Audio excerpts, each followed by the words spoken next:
She says she got on the bus with her two small kids, and the woman you see being harassed gave up her seat so the kids could sit down. Moments later, a large group of juveniles on the bus started getting rowdy and cursing, and the woman who was being targeted, our sources say, asked them to stop cursing. And that's when things escalated. People on the bus were cursing at her, throwing things at her, verbally assaulting her. It then escalated to a full-blown physical assault when the bus stopped, and the door opens and at least 3 people physically grab the woman, struggle with her, and then throw her off the bus and onto the ground.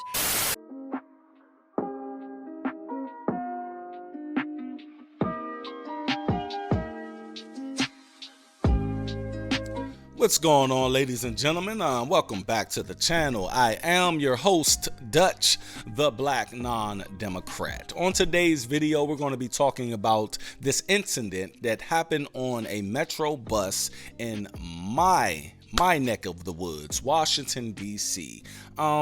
This was very disturbing.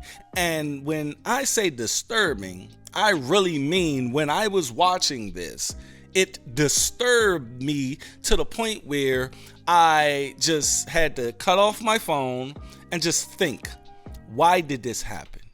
Why did these teenage black young boys and girls attack this lady on the bus like that?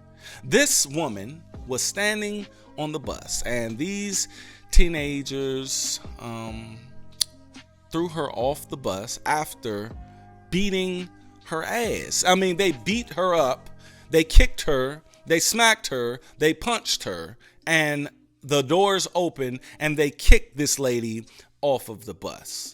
A local woman says she was brutally attacked on a bus in Northeast D.C. Our producers combed through the video of the incident for the past several hours, and Annie, a really frightening moment for sure. Very scary, right, for sure, and disturbing to watch, but it's important to watch this video because you can see some of the suspects in there. This morning we're hearing from the woman who filmed this video. This was on Wamana's W4 bus headed to Deanwood in Northeast around 4 o'clock Monday afternoon. The woman who filmed this does want to remain anonymous. She says she got on the bus with her two small kids, and the woman you see being harassed gave up her seat so the kids could sit down. Moments later, a large group of juveniles on the bus started getting rowdy and cursing, and the woman who was being targeted, our sources say, asked them to stop cursing. And that's when things escalated. People on the bus were cursing at her, throwing things at her, verbally assaulting her. It then escalated to a full-blown physical assault when the bus stopped, and the door opens and at least 3 people physically grab the woman, struggle with her, and then throw her off the bus and onto the ground. The woman taking this video described in tears how frightened she and her kids were.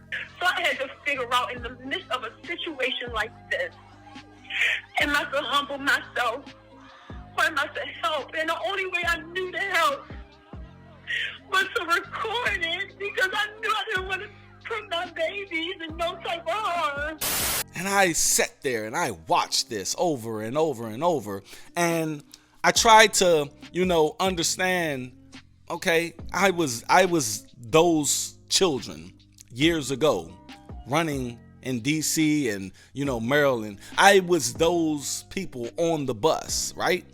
Did we ever do that? No, I never did that. We always respected our elders. At the end of the day, we looked at situations like, okay, I'm not going to do that. If I'm cussing and this lady comes in and she's had all these bags, we stop cussing and we help this lady with her bags, and we give her a seat. Now, am I saying that we wasn't hoodlums? No, yes, we were. Am I saying that we wasn't, some vile little dudes? Yes, we were. And that was because what I see in this video, we had no fathers in the households, and the fathers that we did have, the stepfathers, especially in my case, he used to beat the shit out of my mother, and get drunk, and, that's what we had when we did have father figures in our lives. The only person in my life at that time that saved me from going down a weird path, I had my big brother. His name is DB, and he,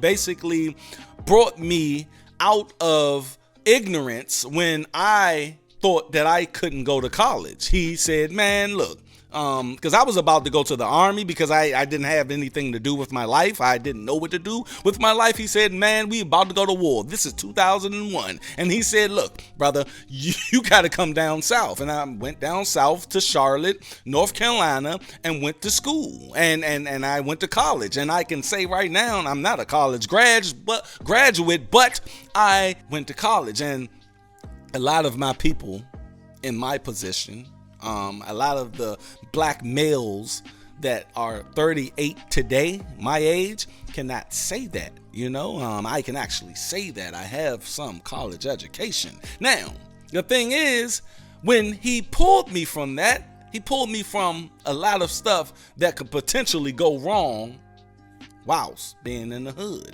See, the thing is, I had another person that taught me certain values, and that's my coach from back in the day. I was on this little basketball team at the at something called the fishing school. It was the after school program that me and my little brother went to, and Derek McCrae, he basically instilled in me a lot of morals and values that I still hold true today. But I didn't have much guidance in my life father-wise. I love my father right now. Me and him have a great relationship, and I love him. He loves me. He's there for my children. But it was situations that occurred that kept him from me, growing up. And I can get into that on other videos. But I look at these little boys and girls and try to, picture them having fathers, real fathers. If my father was the father that he is right now, I will be, and when I was little, I will be, I will probably be the president of the United States today, because with that potential and having having that type of relationship with your father that understands certain things because they went through it, and they can pull you away from certain aspects of life that you don't have to go through, like I'm doing with my children right now. I swear, I tell people, look, my kids are never going to go through and experience the things that I've been through. People, that would never happen. They got their own little problems. They got their own little, suburban problems. And I said suburban because I had to move them out the hood. I had to, man. Because that hood will eat you up. It will digest you and regurgitate you.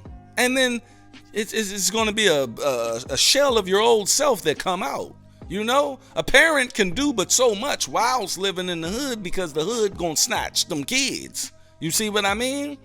So I look at these young people and I just say to myself, man, it's because they don't have fathers. And guess who took all of the fathers out of the homes starting in the 80s and the 90s? The Reagan administration did this. Biden's crime bill did this.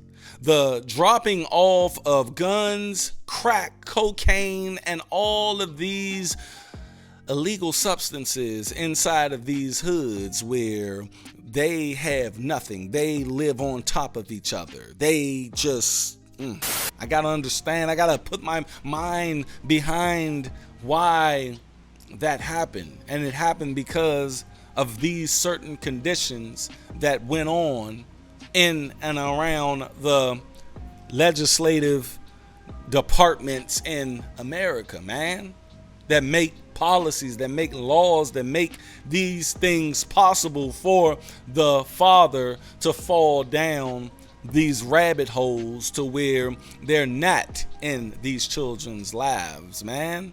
That 94 crime bill put a lot of black men in prison for years.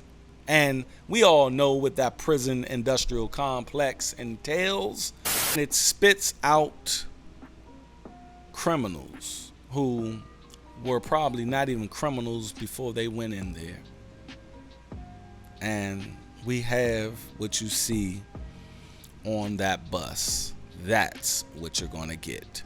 You're going to get a whole savage. You're going to get these teens beating up this woman on the Metro bus. That's all I got. Y'all go down in the comment section and tell me your thoughts. And if you are, please stay unplugged from false narratives. I'm out. Peace, and y'all be safe.